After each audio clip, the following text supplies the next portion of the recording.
Minggu lepas ada kawan datang rumah, saya hidang set lengkap nasi Arab. Dia punya sedap sampai kawan minta bungkus nak bagi isteri dia rasa dekat rumah. Resipi dia simple je. Jom kita cuba dalam 2 minit satu resipi bersama Cik Sayang. Caranya saya rebuskan ayam dengan halia, rebus sampai separuh masak. Untuk rempah dia saya gunakan rempah SM Food set beras mandi. Dia punya rempah original daripada orang Yaman. Lepas tu korang akan dapat beras dan juga rempah dia. Tumiskan bawang Holland, kemudian masukkan rempah penumis dan juga 1 sudu minyak sapi. Korang masak sampai cair sebelum kita masukkan kita punya beras mandi yang telah direndam 15 hingga 20 minit. Kemudian kita masukkan air rebusan ayam. Tak payah masuk garam sebab dia punya rempah dah ada garam. Masukkan sedikit serbuk kunyit dan masak macam biasa. Lepas tu masukkan air suam dengan dia punya rempah tadi, gaul dan kita letakkan di atas ayam yang telah direbus.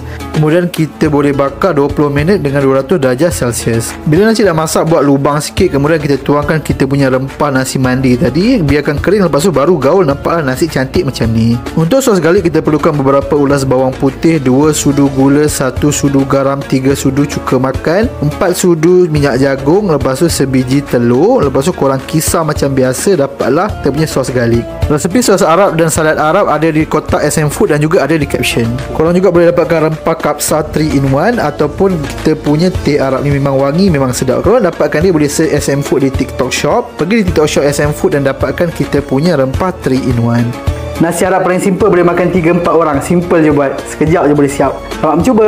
Follow kami untuk lebih banyak resipi.